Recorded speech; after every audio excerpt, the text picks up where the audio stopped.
Welcome everyone to today's GK class. आज हम लोग पढ़ने वाले हैं किसके बारे में? मोशंस ऑफ द अर्थ के डिफरेंट मोशंस के बारे में पढ़ने वाले हैं। तो मैं आप लोगों को पहले बता दूं कि इसमें क्या क्या होने वाला है। फर्स्ट ऑफ ऑल हम लोग मोशंस देखेंगे, how many types of motions are there वो देखेंगे।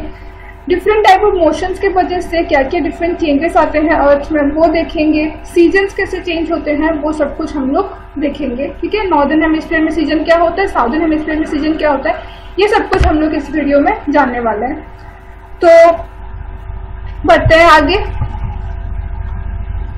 सबसे फर्स्ट जो है, देखो हमारे अर्थ में मतलब अर्थ कितने टाइप का मोशन शो करता है? There are two types of motion, दो टाइप का मोशन अर्थ शो करता है, ठीक है।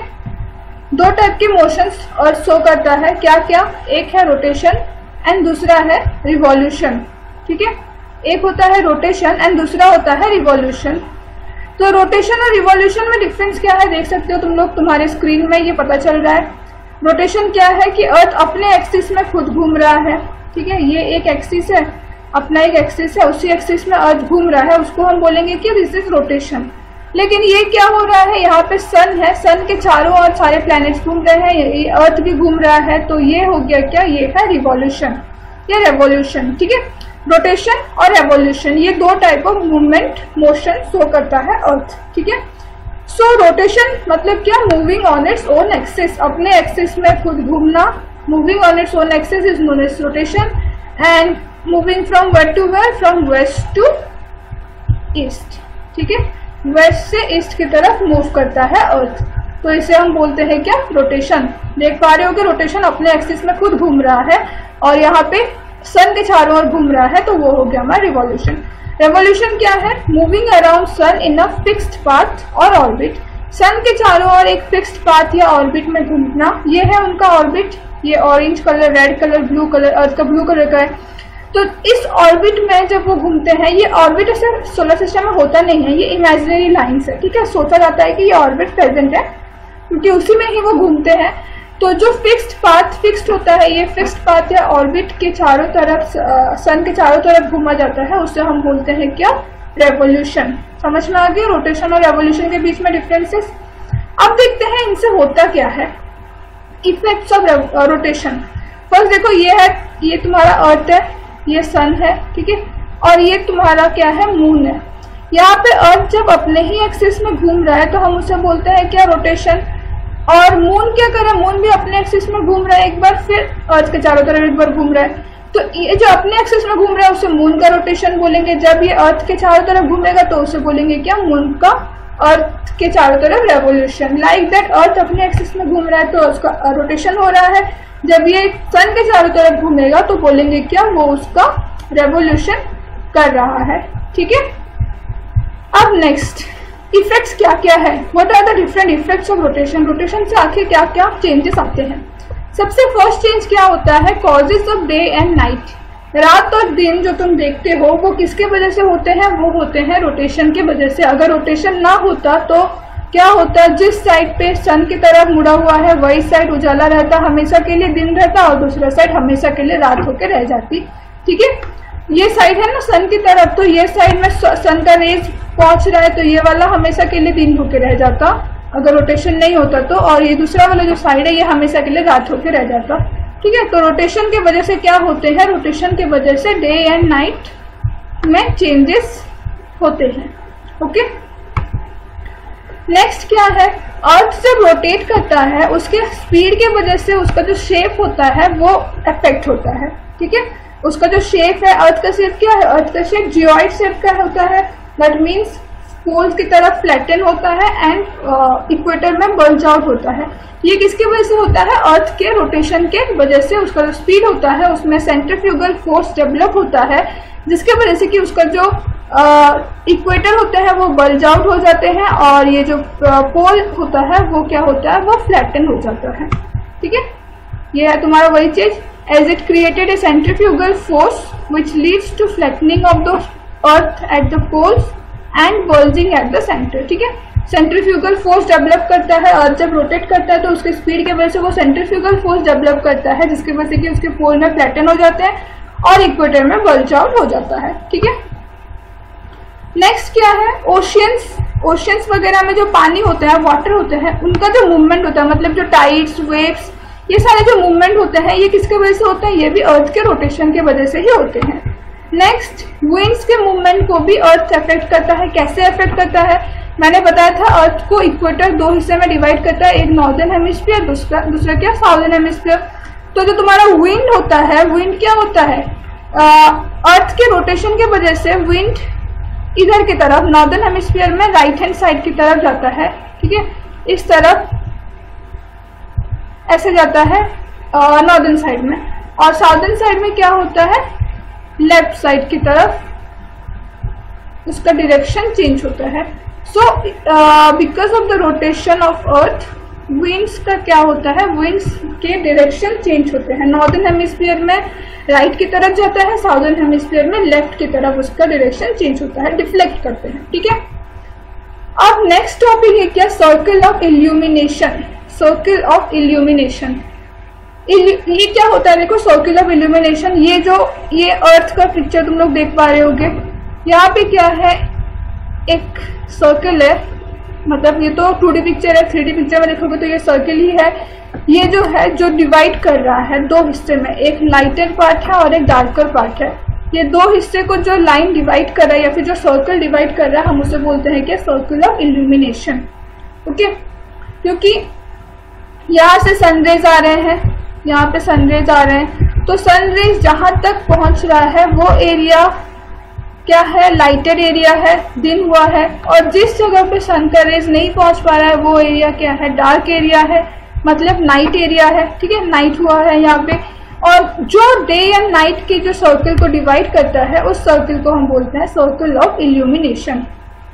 आई होप ये समझ में आ गया होगा। सर्कल ऑफ इल्यूमिनेशन क्या होता है? It is an imaginary circle that divides the earth into 2 parts that defines lighter and darker part of the अर्थ, ठीक है। अब देखो एक और चीज मैं ये भी बताई हूँ कि अर्थ का जो एक्सिस होता है ये कितने में होता है, मतलब ये तुम्हारा अगर सेंटर है अर्थ का, ठीक है, तो ये सेंटर है, तो ये जो लाइन आएगा सेंटर में कितने डिग्री बनाता है? ये 23.5 डिग्री, ठीक है। यहाँ पे 23.5 डिग्री में हमारा अर्थ क्या है? टिल्टेड होके है। 23.5 डिग्री में अर्थ क्या? टिल्ट होके है, जिसके वजह से मतलब ऐसा टेढ़ा होके अर्थ होता है। तो ये है हमारा नॉर्थ पोल। देखो ये नॉर्थ पोल इस जगह पे प्रेजेंट है और साउथ पोल इधर प्रेजेंट है। तो जब तुम्हारे ट्रॉपिक ऑफ कैंसर, ये वाला तुम्हारा ट्रॉपिक ऑफ कैंसर है, ट्रॉपिक ऑफ कैंसर के ऊपर जब डायरेक्ट लाइट फॉल कर रहे हैं उस टाइम पे क्या हो रहा है? जो नॉर्थ पोल है वो बिल्कुल अंधेरे में है और साउथ पोल इधर उजाले की तरफ है, ठीक है। इस तरीके का डिफरेंसेस क्रिएट होते हैं। मतलब कंप्लीट नॉर्दर्न पोल, नॉर्दर्न हेमिस्फीयर एक साथ लाइटेड नहीं होता, कंप्लीट साउदर्न हेमिस्फीयर एक साथ लाइटेड नहीं होता। Okay, next, effects of revolution. Revolution से क्या होता है? रेवोल्यूशन से क्या क्या चेंजेस होते हैं? तो सबसे मेजर चेंज होता है रेवोल्यूशन से क्या? वो है कि चेंज इन सीजन। हमारा जो सीजन का चेंज होता है वो because of this revolution, revolution के वजह से ही हमारा सीजन्स में चेंजेस आते हैं। अगर रेवोल्यूशन ना होता तो सीजन में चेंज नहीं आते। देखो क्या हो रहा है, यहाँ पे तुम्हारा सन प्रेजेंट है, ठीक है। अर्थ को हम लेके चलते हैं यहाँ से देखते हैं, ठीक है। इस कंडीशन से हम अर्थ को देखते हैं। तो यहाँ पे क्या है, ये इक्वेटर है, this one is your equator. मतलब ऊपर का हो गया नॉर्दर्न हेमिस्फीयर, नीचे हो गया क्या? साउदर्न हेमिस्फीयर, ठीक है। नॉर्दर्न हेमिस्फीयर, साउदर्न हेमिस्फीयर हो गया। यहाँ पे सनरेज जो गिर रहा है ये इस डायरेक्शन में गिर रहा है,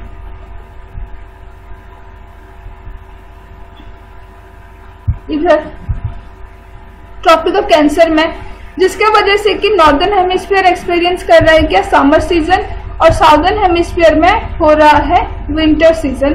लाइक दैट ये आगे बढ़ के जाएगा, आगे जब बढ़ेगा और जब रिवॉल्व करेगा आगे आएगा। तो यहाँ पे इक्वेटर प्रेजेंट हो रहा है अभी।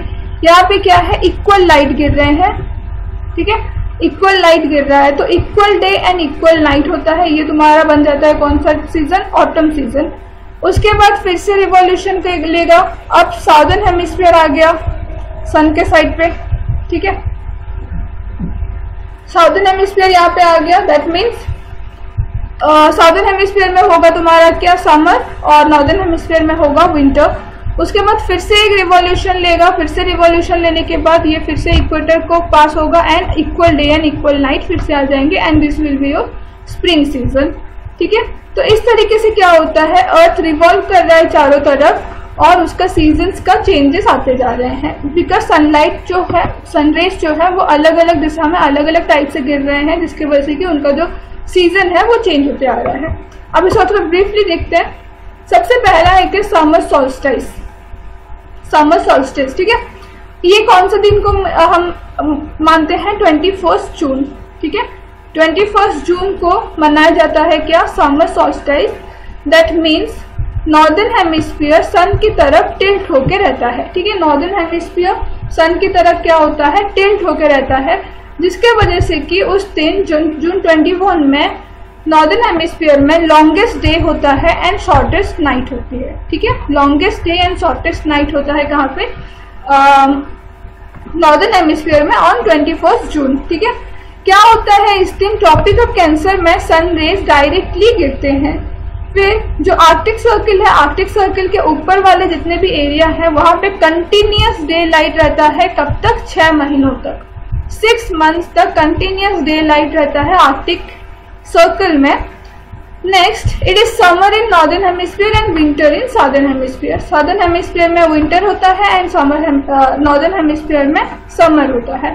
ठीक है, उसको हम बोलते हैं क्या, समर सॉल्स्टिस। ठीक है, कब होता है वो, जून 21 को उसका मेजर डे होता है, जिस दिन longest day and shortest night होता है। ट्रॉपिक ऑफ कैंसर के ऊपर सनरेज डायरेक्टली फॉल होता है एंड आर्कटिक सर्किल के ऊपर जितने एरिया है नॉर्थ पोल तक, वहां पे कंटिन्यूअस 6 मंथ्स तक डे लाइट रहता है एंड नॉर्दर्न हेमिस्फीयर में समर एंड विंटर हेमिस्फीयर में, सॉरी साउदर्न हेमिस्फीयर में विंटर सीजन होता है। ओके, नेक्स्ट उसका ऑपोजिट ही है विंटर सोल्स्टिस। ठीक है, इसे हम कब बोलते हैं, 22 दिसंबर को, जिस दिन साउदर्न हेमिस्फीयर कंप्लीटली टिल्ट हो जाता है सन की तरफ। फिर सनरेज कहाँ पे गिरते हैं, ट्रॉपिक ऑफ कैप्रिकॉर्न में डायरेक्टली सनरेज गिरते हैं। Beyond Antarctic circle, Antarctic circle के नीचे, मतलब यहाँ से नॉर्थ पोल साउथ पोल तक, वहां पे क्या होता है, कंटिन्यूअस 6 मंथ्स के लिए डे लाइट होता है। और इस विंटर सोल्स्टिस में एंटार्क्टिक सर्किल के बियॉन्ड तो कंटिन्यूअस डे लाइट होता है 6 मंथ के लिए, आर्कटिक सर्किल के बियॉन्ड क्या होगा, कंटिन्यूअस नाइट होगा 6 मंथ्स के लिए। ठीक है, एंड समर होता है साउदर्न हेमिस्फीयर में, विंटर होता है नॉर्दर्न हेमिस्फीयर में। तो एक क्वेश्चन सोच के देखो, तुम्हारा जो क्रिसमस तुम लोग सेलिब्रेट करते हो दिसंबर 25 में, ठीक है, क्रिसमस जब सेलिब्रेट करते हो उस दिन हम लोग तो सेलिब्रेट करते हैं कब, विंटर में सेलिब्रेट करते हैं। इंडिया में विंटर में क्रिसमस सेलिब्रेट होता है। ठीक है, लेकिन ऑस्ट्रेलिया में कब होता होगा, ऑस्ट्रेलिया में क्रिसमस कौन सा सीजन में सेलिब्रेट होता होगा।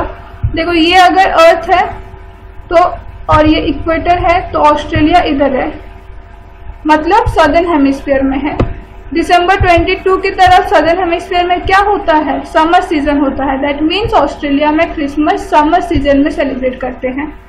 ठीक है, मतलब यहाँ पे नॉर्दर्न हेमिस्फीयर में जब समर होता है, विंटर में तब साउदर्न में तब विंटर होता है, सदर्न हेमिस्फीयर में जब समर होता है, विंटर में तब नॉर्दर्न में तब विंटर होता है। ठीक है, मतलब ये एक दोनों के ऑपोजिट तरह में चलते हैं। नेक्स्ट और 2 दिन है, एक है 21 मार्च, दूसरा है 23 सितंबर। 21 मार्च और 23 सितंबर, ये क्या है, इस दिन पे डायरेक्ट सनलाइट कहाँ पे गिरता है, इक्वेटर में गिरता है। ठीक है, पूरा जो अर्थ है उस दिन क्या होता है, equal day and equal night पूरे अर्थ में एक्सपीरियंस्ड होती है। ठीक है, मतलब कंप्लीट 12-12 घंटे के डे एंड नाइट को हम ले सकते हैं। ठीक है, नेक्स्ट इसको हम बोलते हैं क्या, इक्विनॉक्स, क्योंकि equal day and equal night होता है इसलिए इसे बोला जाता है इक्विनॉक्स। 21 मार्च को क्या होता है, नॉर्दर्न हेमिस्फीयर में स्प्रिंग होता है, तो साउदर्न हेमिस्फीयर में क्या होगा, ऑटम होता है। 23 सितंबर को नॉर्दर्न हेमिस्फीयर में ऑटम होता है, तो साउदर्न हेमिस्फीयर में स्प्रिंग होता है।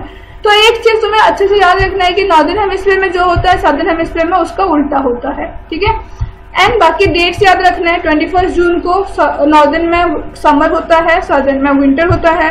22 दिसंबर को नॉर्दर्न में विंटर होता है, सदर्न में क्या होता है, समर होता है।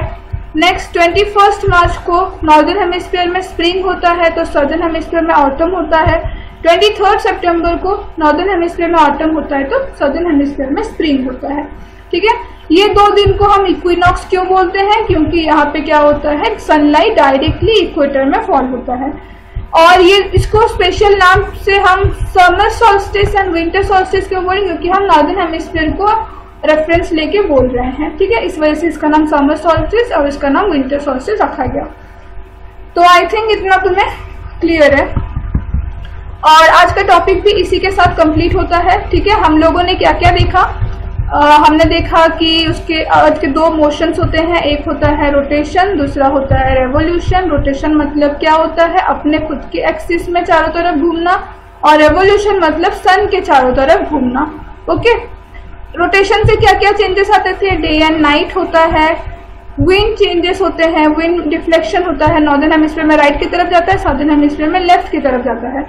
फिर क्या होता है, ओशियन करंट्स चेंज होते हैं। ठीक है, मतलब टाइड्स, वेव्स, ये सब कुछ फॉर्म होते हैं बिकॉज ऑफ दिस रोटेशन। तो रोटेशन का हमने इतना देखा। रिवॉल्यूशन में हमने क्या देखा, रेवोल्यूशन की वजह से मेजर जो चेंज होता है वो होता है क्या, सीजन्स में चेंजेस आते हैं। रेवोल्यूशन ना होता तो सीजन में चेंजेस नहीं आ पाता। ठीक है, कितने टाइप के सीजन हमने देखे, summer, winter, autumn and spring. And उसका जो particular date that is June 21, December 22, September 23 and March 21, इनके स्पेसिफिकेशंस भी हमने स्टडी किए। ओके, एंड ये भी देखा कि नॉर्दर्न हेमिस्फीयर में जो सो सीजन चल रहा होता है, सदर्न हेमिस्फीयर में उसका उल्टा सीजन चल रहा होता है। चलो, तो आज का क्लास यहीं पे खत्म। Thank you.